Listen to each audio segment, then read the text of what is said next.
Okay, great. Well, good afternoon or good morning to everyone, and welcome to today's Fireside Chat with Pellucere Technologies CEO, Bob Lukefahr.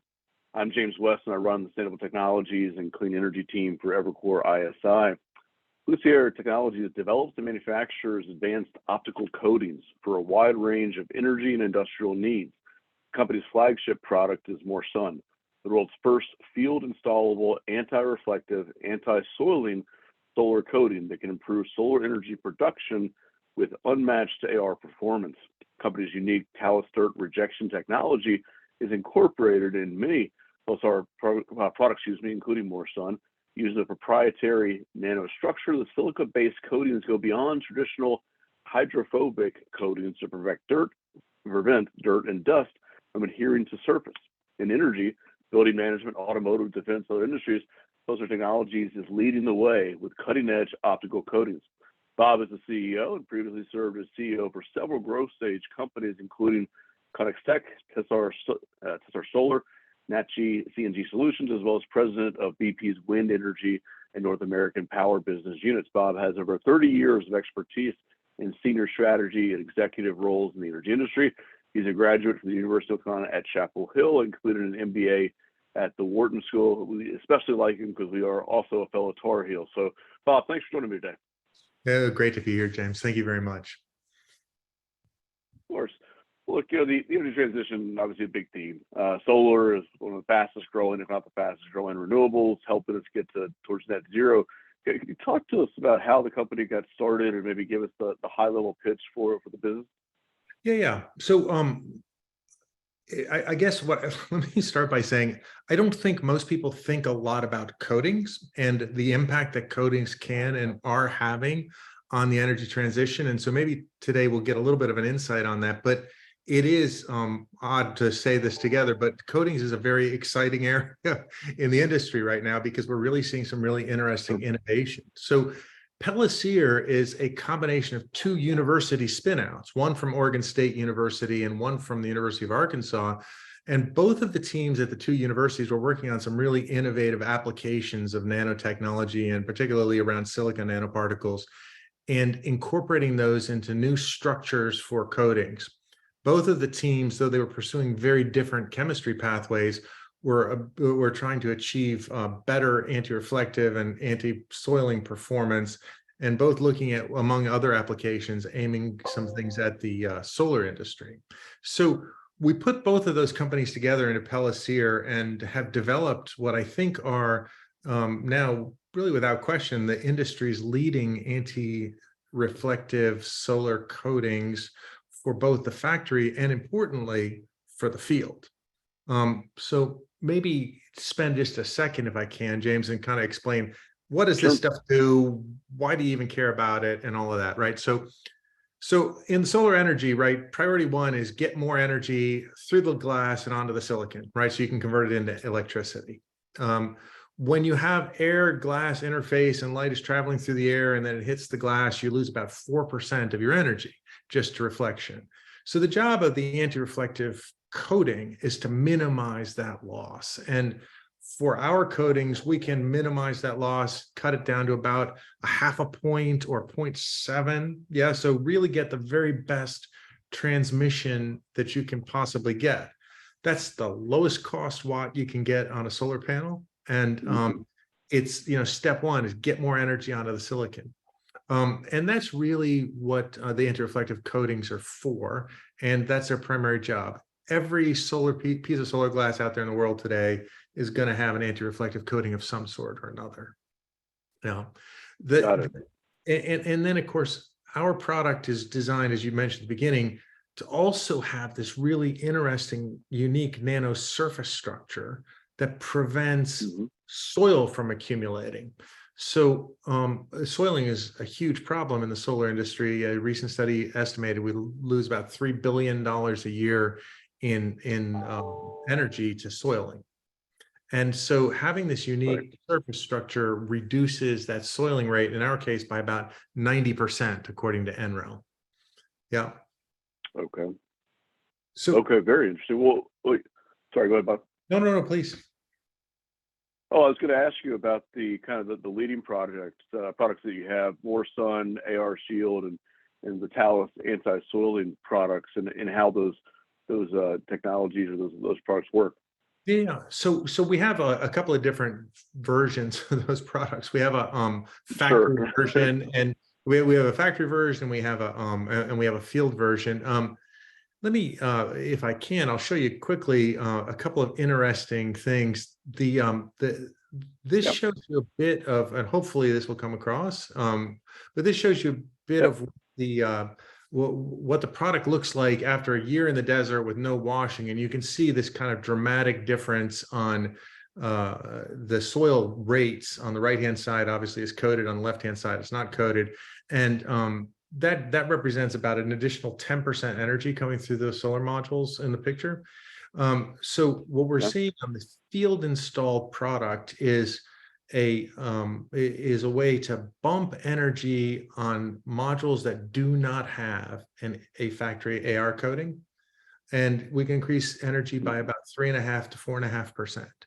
That's about, round numbers, 30 gigawatts of stuff out there in the wide world. And it is a way to claw back a lot of the degradation that those modules have on big utility scale. And you can see behind me here is a picture of one of the modules, one of the solar farms we've been working on. And you can see, I'll point over this way, you can see just here's our robot in the field, and you can see the dark stuff, that's the stuff that's been coated. The light stuff is the stuff that hasn't. And so as soon as you run over it with the product, you immediately get that darker look. That darker look is just energy going into the solar panel and not getting lost into the atmosphere. Yeah. And so that's the retrofit side of the business. And then we have a similar product for the factory side, and that we produce mostly with solar glass manufacturers to go onto various modules. Okay, got it. Well, obviously, we do anticipate competition in this market will heat up at some point. But could you tell us how you see yourself as differentiated in the market, and maybe what the competition, if there is really the competition, looks like? Yeah, absolutely. So there are a handful of coating companies out there. We have a pretty straightforward value proposition. It's best optics, first of all. It's integrated anti-soiling, and it's lowest total cost. And then we have two chemistry pathways. We have a water-based chemistry for clients that are looking for zero VOCs, and that's a hugely important characteristic increasingly in the marketplace. And then we have a solvent-based system that has the very best optics available in the world. So we have two products that feed those two markets. But the simple best optics, integrated anti-soiling, and lower total cost is really the proposition for clients, both on the OEM side and then, of course, on the retrofit side. And yeah, and James, if I can, I'm gonna, if you will indulge me, I'll try and pop up a video for 1 second here. And I think this may be interesting for folks, if I can make it work. And this just shows the anti-soiling, the anti-soiling properties of the film. And in this particular case, we're just spraying it on and then immediately blowing Arizona mil-spec dust onto the surface. And you can just see the quite dramatic difference. Then this second picture is just showing a solar module that's been out in the field for 3 years, and the center section was not coated and the two sides were. And you can see how much of a difference it makes even after 3 years. So we're getting anti-soiling, but it's persistent anti-soiling over multiple years. And that's because the anti-soiling mechanism is that surface structure. Yeah. And this, like I said, I think that is a critical differentiator. I think it's part of the next wave of coatings that are going into the solar market. Right. Okay, got it. Well, you talked about the broader technology platform, the Nano platform. Can we dig a little bit deeper into how the technology works? Where are some of the places it's most likely to be deployed? Obviously, solar is one of those, but I'm also curious about other sectors, particularly automotive or appliances, industrials, and kind of your view on penetrating these sectors. Yeah, absolutely. So we have really three core technology platforms that we operate on. Two silica platforms. One's a water-based and one's solvent-based. Then we have a silica polymer platform. And those things allow us to do a pretty broad set of coatings for a variety of different applications. Let me just maybe pop this up on the screen. Hopefully that you can see that. I can maybe share a bit about some of the other products. So you see more sun, and of course we talked a little bit about that in the solar industry, but we have a product we call Aqua Arc, which is really designed around high intensity street lamps and stadium lighting. Mm-hmm. The obvious energy benefit there is fewer lights cover more area, right? And so if we can get 10% more lights out of the same LED, that's good, right? We have a product called Light Arc, and that's really for the automotive sector, and that's to minimize losses of light at the LiDAR frequency for these new laser-based systems. And then we have an anti-fog product, which we call Clear AF, and that, again, you would not necessarily think of that as an energy transition issue, but the reality is, in the old days, the way we kept fog off of grocery store refrigerators was to heat the door. Turns out that's stupid, right? You're heating doors. Right. So the anti-fog product we have, which is a water-based anti-fog that doesn't have hazardous chemicals, allows you to solve that problem in a very energy efficient way. And then the Talus product actually has broad applications, especially in concentrated solar, where there's little heliostats, where we have a huge amount of challenge with dust and dirt on those heliostats. So you can start to see there are other applications here, but you start to see how the core technology platforms have applications in a lot of places.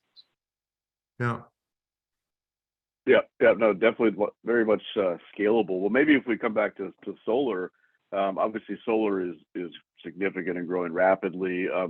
There's a lot of tailwinds that are fueling the momentum, and there's a lot of positive policy developments like the IRA and Repower EU. Could you talk a bit about how you think that'll impact Pellucere? Yeah, in a lot of respects, we've come to market at just the perfect time because COVID, while it was a bit of a challenge for all of us, caused people to rethink the supply chains. And all over the world, in Europe and in North America and in India, we're seeing people starting to onshore more solar production. We're seeing significant new capacity going in, especially in India right now, but also in Europe and in North America. We're seeing new glass capacity going in. And of course, the whole solar market is tripling over the next 5 years. So we're seeing a very, very rapidly growing market with a lot of new capacity going into places outside of China. There's capacity going in China as well. And as a result of all of that, we're really seeing some significant opportunities for our business to come in. It's kind of unfrozen the market. People are taking a look at new technologies again. And so it's a very exciting time. Got it. Okay. Well, I think a lot of investors that we talk to, of course, want to know about the future of the solar market. So given that you're right in the middle of the fray, I'd love to hear your thoughts on the solar market, how you think it will evolve over time. How fast do you think your technologies will penetrate this market? And maybe I'll throw in there, how much of your work now is kind of retrofit versus new, coatings going on stuff coming out of the factory? Sure. So, maybe I'll answer that question in reverse order. So, right now, I would say the bulk of our business is retrofit. We are now starting to make significant inroads. We've got a couple of launch customers in India, in North America, and in Europe, and in China, actually, on our factory product. But so right now, I would say, though, more than half of our revenue is retrofit. And then we expect that to kind of flip over the course of the next 3 years or so. We look at the same estimates, I guess, that everybody else does. And you look at the Bloomberg estimates and you sort of say, where's the solar business going? And, we're at, 140 gigawatts and we're going to go to 700 gigawatts or 800 gigawatts to hit the numbers we're going to hit. All of the indications we see right now are that we are on that path, that those estimates look about right to me. And we're seeing So a good leading indicator is glass capacity. It takes a Right. while to start up a glass furnace, and you got to have cover glass, and it's reasonably specialized cover glass. So you can't just start using a building architectural glass for solar. So we see a lot of new glass capacity going in North America. We're seeing the first new solar glass manufacturing capacity going in here in, I don't know, 5 decades. So Right. it's significant. And yeah, as far as where our product fits, every single piece of that glass, every square meter is going to have an anti-reflective coating on it. It's my view that every single square meter is going to have an anti-reflective, anti-soiling coating on it, because it's a lot of Right. value add. I think we will get more than our fair share of that, because we have superior optics and lower cost. And we are working really hard at next generation coatings that will add additional Hmm. desirable properties into that AR stack. So, and your audience can kind of figure out what some of that looks like, but we won't talk about it today. We'll just say that we think that Sure. there's some interesting things we can do with the stack, and to further contribute to solar. Right. Okay. Well, that's obviously very interesting, as you think about the overall technology and the stack, and as the solar installations increase here. Could you maybe quantify kind of the market size, maybe even if you have about revenue or however you think about it, whether it's by pain, et cetera, for your technology? Yeah, I think we see the existing coatings market growing to maybe as much as $400 million a year or so by 27, Right. or so, let's say in the next 5 years.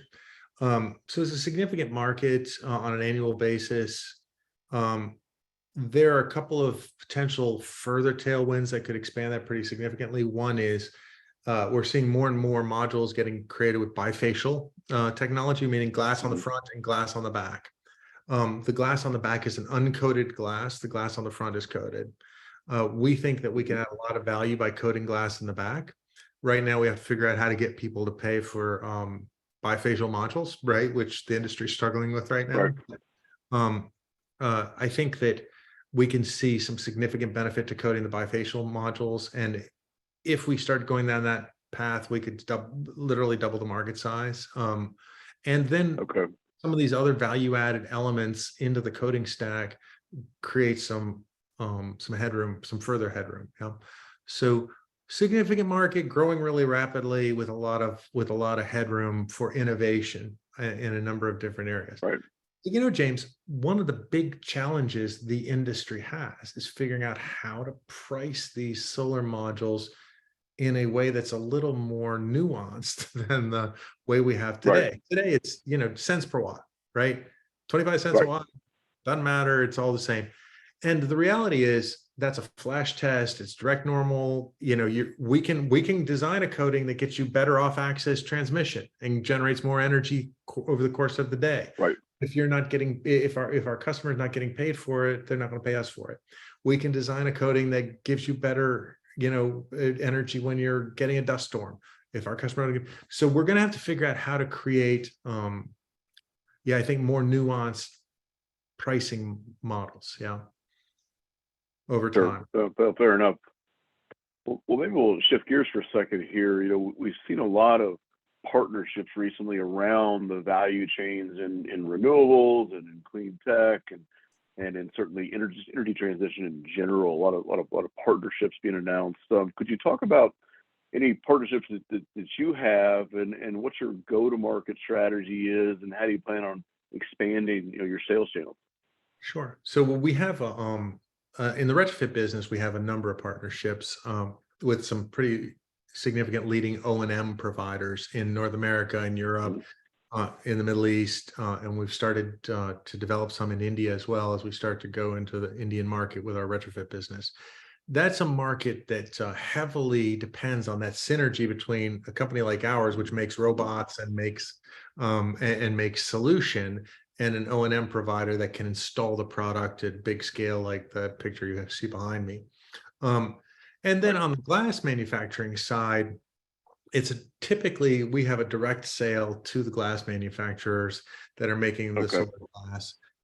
But interestingly, we have a lot of relationships with the module makers because they know our product, and and of course the big utility scale customers know our product from the retrofit business. And so Mhm. there's some nice pull through happening now as people see the benefit of the anti-soiling in our retrofit product, and they say, I would like to have that, please, in our new modules that we're buying. Right. And Right. Okay.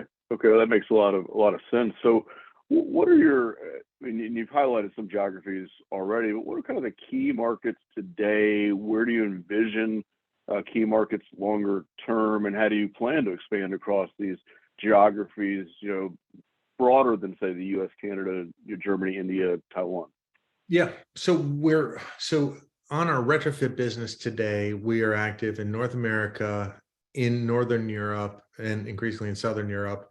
And then this year we've started going into India, and we have started running some initial test coatings in the Middle East.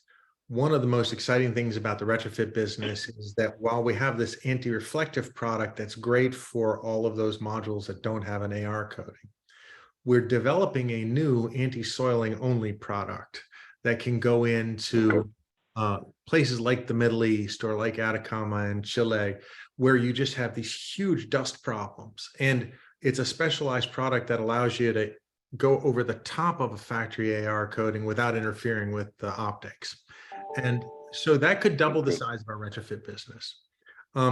In the OEM business, the key markets are continue to be India, China, and then Europe Hmm. and North America, kind of in that order right now.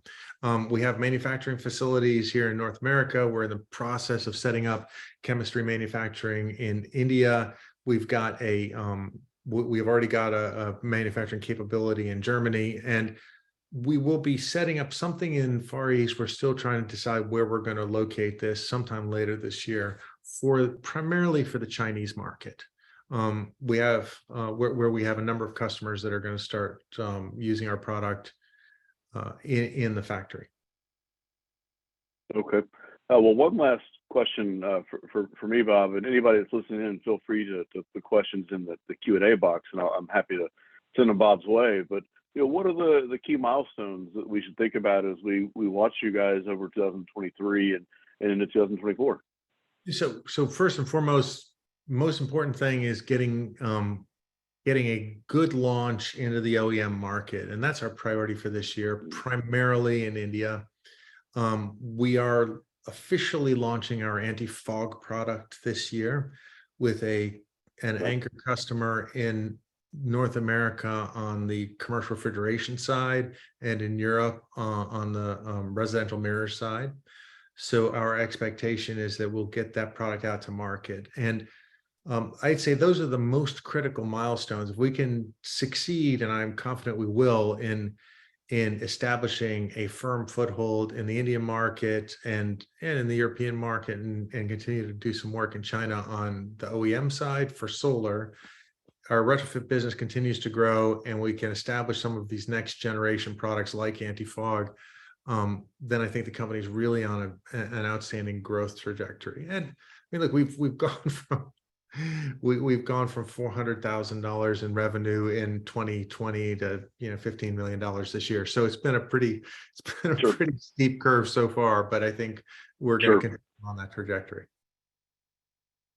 Well, that's great. Well, Bob, I appreciate you spending some time with us today. I'll open the floor back to you as well. If you have any closing thoughts for our audience or anything you want to make sure we touch on that we didn't touch on before we let you get back to your day job instead of talking to me. No, I appreciate it, James. Look, I mean, I think the key takeaway I hope that folks will get from this is, first of all, in the sector as a whole, innovative coatings are going to make a significant contribution across a lot of these energy transition technologies.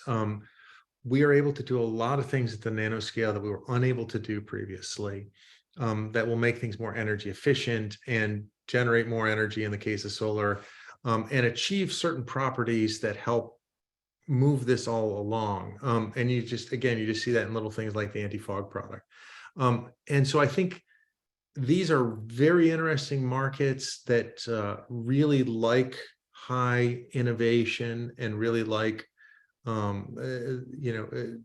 science focused innovation of the sort that we do.